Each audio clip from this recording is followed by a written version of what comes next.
ఈరోజు అంశం XB13 సమస్యలు ఎదురైనప్పుడు ఏం చేయాలి, పరిష్కార మార్గాలు.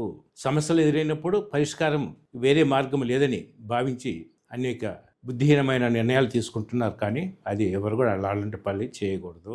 ముఖ్యంగా ఆత్మహత్య చేసుకోకూడదు. ప్రతి సమస్యకు పరిష్కారం ఉంటుందని మొదట మనం గ్రహించాలి. ఈ లోకంలో పరిష్కారం లేని సమస్య ఏమీ ఉండదు.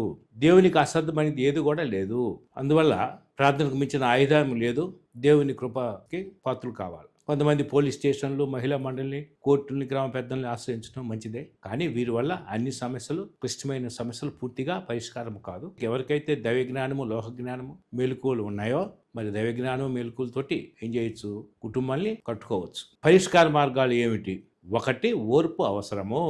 ఓర్పు ఎన్నో సమస్యల్ని పరిష్కరిస్తుంది, సమస్యల్ని అణిచివేయబడుతుంది కూడా. ఓర్పు లేకపోవడం ద్వారానే చిన్న చిన్న విషయాలు కూడా పెద్ద గొడవలుగా మారి కుటుంబాలు విడిపోవడానికి కారణమవుతున్నాయి. అంతం వరకు కూడా సహించాలి అని దేవుని వాక్యం చెబుతుంది. అందువల్ల చివరి వరకు కూడా పరిష్కారం అయిన దాకా ఓర్పు వహించండి. రెండవది, ఎవరిని నిందించకండి.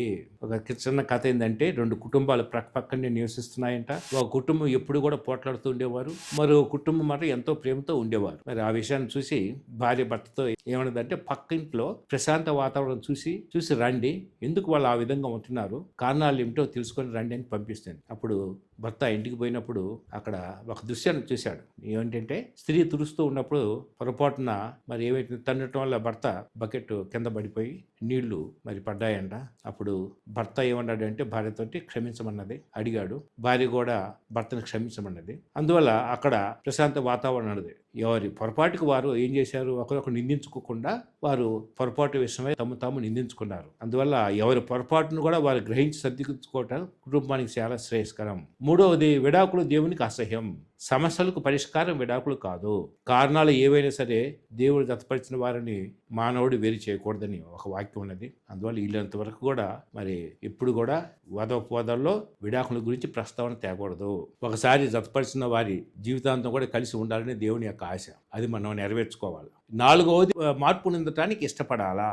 దాంపత్య జీవితంలో 1,00,000 విషయాల్లో సర్దుబాట్లు, మార్పులు, చెలుపులు చాలా అవసరము. భార్యాభర్తలు మరి వేరు వేరు ప్రాంతంలో ఉంటారు, పెరుగుతారు, వాతావరణంలో పెరిగి ఉంటారు. మరి విద్యాబుద్ధులు వేరు, అలవాట్లు వేరు, ఇష్టాలు వేరు, ఇలా రకరకాల విషయాల్లో వారు వేరువేరుగా మరి వాళ్ళ ఆధ్యాత్మిక వాళ్ళ ప్రవర్తన వేరుగా ఉంటుంది. వివాహంలో జతపరిచిన తర్వాత ఇద్దరూ ఒకే రీతిగా ఆలోచించలేరు. వారి మధ్య అభిప్రాయ భేదాలు సహజం. భర్తకు నచ్చినవి భార్యకు నచ్చవు, భార్యకు నచ్చినవి భర్తకు. అందువల్ల దంపతులు మార్పు చేసుకోవాల్సి వస్తుంది. కొన్ని మార్పు చేసుకోవాలా. ఇది అంత సులభమైన పద్ధతి కాదు. మార్పు చెందితే ఎన్నో సమస్యలు అరికట్టవచ్చు. అయితే గమనిక ఏంటంటే, అభిప్రాయాలు మార్చుకోవడానికి బలవంతం ఎవరిని చేయకూడదు. అది స్వతంత్రంగా ఎవరు వారు చేసుకోవాల్సిన పని. మరి ఒకరికి భోజనంలో మరి కూరలు ఇష్టం, ఇంకొకరికి ఏమైనా చారు ఇష్టం ఉంటుంది, ఇంకొకరికి ఏమైనా ఫ్రైలు ఇష్టం ఉంటుంది, ఇంకొకరికి పచ్చళ్ళు ఉంటుంది. మరి ముఖ్యంగా పురుషులకి షాపింగ్ ఇష్టం ఉంటుంది, స్త్రీలకి మరి ఎంతో ఇష్టంగా చేస్తారు. ఇలా ఎన్నో విషయాల్లో, అలవాట్లలో భిన్నత్వంలో ఉన్నప్పటికీ ఇవేవి వివాదాలకు దారి తీయలేదు, దారి తీయదు కూడా. ఒకరినొకరు అర్థం చేసుకొని కొన్ని విషయాల్లో స్వతంత్రతనిస్తూ, కొన్ని విషయాల్లో మార్పు నొందుతూ కుటుంబాన్ని కట్టుకోవటమే జ్ఞానంతో కాపురం చేయటం. ఇక ఐదవది, పక్షపాతం వద్దు. బంధువులు మరి భర్త తరపున వస్తుంటారు, భార్య తరపున వస్తుంటారు. అప్పుడు మరి కొన్ని అటువంటిప్పుడు విషయంలో పక్షపాతం చూపించకూడదు. దానికోసం ఒకరొకరు నిందించుకోకుండా ఇంటికి ఎవరి పక్షం వచ్చినా సరే పక్షపాతం లేకుండా ప్రేమతో ఆతిథ్యం ఇవ్వాల్సిన బాధ్యత ప్రతి భార్య భర్తలపై ఉంటుంది. మరి కుటుంబంలో ప్రేమకి ఆతిథ్యానికి కూర ఉండకూడదు. మన దేవునికి పక్షపాతం లేదు కనుక ఆయన బిడ్డలమైనటువంటి మనలో కూడా ఎటువంటి పక్షపాతం ఉండకూడదు. ఇక ఆరవది, అనుమానం అనేది పెనుపోతాము. అనుమానానికి తావేయకండి. నా భర్త నా పట్ల యథార్థంగా ఉండటం లేదని భార్య మరి చెప్పొచ్చు. నా భార్య నా పట్ల యథార్థంగా ఉండటం లేదని కూడా అనుమానం కూడా వ్యక్తం చేయవచ్చు. కానీ అనుమానం కనుక ఉంటట్లయితే అనుమానం ఏమవుతుంది, పెనుభూతంగా మారి ఈ విధంగా ఇప్పటి వరకు కూడా ఎన్నో కుటుంబాలు కూడా నాశనం అయినాయి. ఈ సమస్య పడిన కుటుంబాలు చాలా ఉన్నవి. అంతేకాకుండా ఇంకొక విషయం ఏంటంటే, మరి అనుమానించడం అనేది విషయాన్ని ఉన్నట్టుగా భ్రమింపజేస్తాయి. నిజమే అన్నట్లు కూడా ఆధారాలు కనిపిస్తాయి. అయినప్పటికీ వాటి మీద దృష్టి పెట్టకుండా, అనుమానం పడకుండా దంపతులు సంసారం చేయాలి. ఒక ఉదాహరణ ఏంటంటే, కథ, చిన్న కథ. ఒకసారి ఆదాము చెట్టు కింద గాఢ నిద్రలో ఉన్నాడంట. అప్పుడు ప్రక్కన ఎవరో వేలుతో పిలిచినట్లు అనిపించి అడిగాడంట. ఎవరా అనే దిగ్గున లేచి చూడగా మరి ఏమైతుంది, అతను ప్రక్కనే కనిపించిందంట. ఏం చేస్తున్నావు అని అడిగాడంట ఆదాం. అప్పుడు అవ్వ ఏమి చెప్పిందంటే, ఏమి లేదు, నీ ప్రకటెముకలో మరొకటి ఏదైనా మిస్ అయిందేమో అని అనుమానం వచ్చి పరిశీలిస్తున్నానని చెప్పిందంట. అందువల్ల ఇటువంటి అనుమానాలు జోలికి పోకూడదు. అనుమానం ఏంటి, వాదన ఏంటంటే ఏం చెప్తారంటే, మేమంతా పిచ్చివాళ్ళం లాగా కనిపిస్తున్నావా, మా అనుమానాలకు తగిన ఆధారాలు ఉన్నాయి, ఊరికే ఎందుకు నమ్ముతాం అని తర్కానికి దిగవచ్చు. కానీ 2-3 చేత సాక్షుల చేత మాత్రమే ఒక వ్యక్తి అనేది మరి అది తప్పో ఒప్పో చెప్పగలుగుతాం, కానీ మనంతటా మనం నిర్ణయించలేం. అంతేకాకుండా నమ్మకత్వం లేకుండా సంసారం సాధ్యం కాదు. అనుమానాలకు తావేయకండి, అటువంటి పరిస్థితులకు దూరంగా ఉండండి. 7వది, జాగ్రత్త విషయంలో జాగ్రత్త అవసరము. అందుకే జాగ్రత్తము జరగకుండా ఉండటానికి వివాహం చేసుకోమన్నారు. మరి భర్త మరి తన భార్య స్థానాన్ని మరి ఏ స్త్రీకి ఇతర స్త్రీకి ఇవ్వకూడదు. అలాగే భార్య కూడా తన భర్త స్థానాన్ని మరి ఏ పురుషునికి ఇవ్వకూడదు. మరి దేవుని ఉగ్రతకు మనం చోటు ఇవ్వకూడదు. దేవునికి భయపడిన వ్యక్తే ఇటువంటి పొరపాటు చేస్తాడు, తెగిస్తాడు. మరి వేద గ్రంథాల్లో వ్యభిచార పాపం చేసిన అనేకుల్ని గురించి ప్రస్తావించడం అనేది, మన చుట్టూ ఉన్న సమాజంలో కూడా వ్యభిచార పాపాన్ని బట్టి నష్టపోయిన అనేక జీవితాలు కూడా హెచ్చరికగా ఉన్నవి. ఇక 8వది ముఖ్యమైన సమస్య ఏమిటంటే అత్తాకోడల సమస్య. ఇది పరిహాసం కాదు, నిజమైన సమస్య. కొన్ని కుటుంబాల్లో భార్యాభర్తల మధ్య ఎటువంటి సమస్యలు ఉండవు, కానీ అత్తాకోడల మధ్య అనేక వివాదాలు తలెత్తుంటాయి, యుద్ధాలు జరుగుతూ ఉంటాయి. అవి తుఫాను అయిపోయి భార్యాభర్తల మధ్య పెద్ద అగాధాన్ని సృష్టిస్తుంది. వెట్టి చాకరీ చేస్తూ కుటుంబంలో ఆమెకు తగిన స్థానం కల్పించకుండా ఉండే అత్తలు ఉన్నారు. అలాగే అత్తమామల్ని పట్టించుకోకుండా, గౌరవించకుండా, అమర్యాదగా ప్రవర్తించి ఇల్లంతా కూడా అల్లకల్లోలం చేస్తున్నటువంటి కోడళ్ళు కూడా ఉన్నారు. మరి ఇటువంటి లక్షణాలు ఎటువంటి కుటుంబానికి కూడా తగవు. ప్రతి అత్త కూడా ఏం చేయాలా, ఇంటికి వచ్చిన కోడల్ని తన సొంత కుమార్తెగా భావించాలా. ప్రతి కోడలు కూడా అత్తగారిని సొంత తల్లిగా భావించి గౌరవించడం నేర్చుకోవాలి. ఇంకొక ముఖ్యమైన అంశము మూడో వ్యక్తి. మూడో అంశానికి ప్రాధాన్యత ఇవ్వరాదు.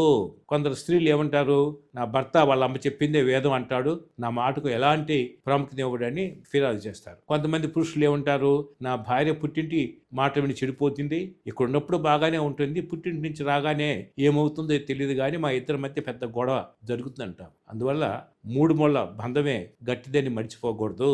3 పేట్ల త్రాడు త్వరగా తెగిపోదు. భార్యాభర్త మూడో వ్యక్తిగా దేవుడి కలిసి ఉన్న కుటుంబం విడిపోయే అవకాశమే లేదు. కానీ 3వ వ్యక్తి స్థానం దేవునికి గాక మీరు ఎవరికి ఇచ్చినా సరే సమస్య కొని తెచ్చుకున్నట్లే. అది వృత్తి కావచ్చు, స్నేహితులు కావచ్చు, అన్నదమ్ములు కావచ్చు, చివరకు తల్లిదండ్రులు కూడా ఆ స్థానం ఇవ్వకూడదు. అందరి సలహాలు తీసుకోవచ్చు, కానీ అంతిమ నిర్ణయం మాత్రం భార్యాభర్తలే కలిసి ప్రార్థనాపూర్వకంగా తీసుకోవాలి. 10వ అంశము కోపతపాలు విడనాడండి. సూర్యుడు అస్తమించే లోప మా కోపం కూడా మరి విడనాడాలని దేవుని వాక్యం ఉన్నది. ఒక కథ ఏంటంటే, ఒకసారి భార్యాభర్తలు పోట్లాడుకొని ఒకరితో ఒకరు మాట్లాడుకోవటం మానేశారు. మరి భార్య ఏమన్నా తనకి ఏది కావాలన్నా సరే ఒక పేపర్ మీద రాసి టేబుల్ మీద పెట్టేదంట. భర్త అది చూసుకొని అవసరమైన వస్తువులు తీసుకుని వచ్చేవాడంట. తనకి ఏదైనా అవసరమైతే పేపర్ మీద మరి అదే టేబుల్ మీద పెట్టేవాడంట. భార్య అది చూసుకొని స్పందించేదంట. ఇలా చాలా రోజులు జరుగుతుంది. ఈ తతంగం అంతా కూడా దొంగ గమనించాడంట. మరి ఒక చేతి వ్రాతతో ఒక పేపర్ మీద, ఈరోజు ఫైనాన్స్ వారు వస్తున్నారు, డబ్బులు బీరులో ఉన్నాయి, డబ్బులు 10,000 ఇవ్వమని రాసి పెట్టాడంట. మరి ఆ స్త్రీ ఏం చేసిందంటే అది చూసుకొని, ఈలోగా ఆ దొంగవాడు వచ్చాడు. అమ్మ, సార్ గారు మీ వద్ద ఫైనాన్స్ డబ్బులు తీసుకోమని చెప్పాడు, వాటి కోసం వచ్చానని చెప్పగానే ఆ స్త్రీ ఏం చేసిందంట, మరి వెంటనే బీరువా డబ్బుల్లో తీసుకొని ఇచ్చేసిందంట. తర్వాత భర్త ఉద్యోగం నుంచి రాగానే బీరువాలో ఉన్న 10,000 రూపాయలు కనిపించపోయేసరికి ఆవేశంగా భార్యని అడిగాడంట, బీరువాలోని డబ్బులు ఏమైనాయి అంటే, ఆమె మీరే కదా ఫైనాన్స్ అబ్బాయికి ఇవ్వమని పేపర్ మీద రాసి వెళ్ళిపోయింది, ఏమి తెలియనట్టు నటిస్తున్నారు ఏమిటి అనగా, అప్పుడు దొంగ చేతిలో మోసపోయామనే సంగతి ఇద్దరు గ్రహించారంట. ఏడుపు ముఖాలు వేసుకొని కూర్చున్నారంట. అందువల్ల కుటుంబంలో సమాధానం లేకపోతే శత్రువైన శాతానికి అవకాశం ఇచ్చినట్లే, అపవాదికి చోటు ఇవ్వకండి. 11వ అంశము, కుటుంబానికి చుట్టుపెట్టే బలమైన సాధనం ఏంటంటే నాలుక. నాలుక అనేది మన శరీర అవయవంలో అది చిన్న అవయవము, దాన్ని అదుపులో పెట్టుకోవాలి. అందుకే దేవుడు ఏం చేశాడు, దానికి 2 కవాటాలు, తలుపులు పెట్టాడు. అవి ఏమిటంటే పళ్ళు, పెదవులు. అది ఒకసారి మామ దగ్గరికి కోడలు వచ్చి, మరి కోడలు ఏమన్నదంటే మామగారిని చెబుతోటి, నేను మీ అబ్బాయితోటి ఇంకా సంసారం చేయలేను, వెంటనే విడాకులు ఇప్పించండి అని ఆవేశంతో చెప్పిందంట. మామగారు, అమ్మ ఒక వారం రోజులు నాకు టైం ఇవ్వు, అప్పుడు తర్వాత ఈ పేపర్ తీసుకొని వస్తాను, నువ్వు కోరినట్టే విడాకుల పత్రం మీద సిద్ధం చేస్తాను, కానీ ఒక వారం రోజుల పాటు నేను చెప్పింది ఒక చిన్న పని చేయమని అడిగాడు. అప్పుడు ఇన్ని రోజులు భరించాను కదా, ఈ వారం రోజులు భరించడం పెద్ద కష్టమేమి కాదు అనుకుని తప్పకుండా మీరు చెప్పినట్టు చేస్తాను అన్నదంట. అప్పుడు అయితే విడాకుల విషయంలో మాత్రం మనసు మార్చే ప్రసక్తి లేదు అని గట్టిగా జవాబు చెప్పిందండి. అందుకు మామగారు సీసా ఇచ్చి, అమ్మ ఇది ఉదయం మరి 6 గంటల నుంచి 9 గంటల వరకు నీ నోట్లో ఉంచుకో, సాయంత్రం కూడా 6 గంటల నుంచి 9 గంటల దాకా ఇది నోట్లో ఉంచుకోవాలా, ఇప్పుడు కూడా దాన్ని ఉమ్మి వేయకూడదు, మింగకూడదు అని చెప్పిందంట. అట్లా ఒక వారం రోజులు పోయిన తర్వాత ఆమె ఆ మందు నోట్లో వేసుకొని ఉన్నప్పుడు మరి భర్త చూశాడు, ఉదయాన్నే లేచాడు,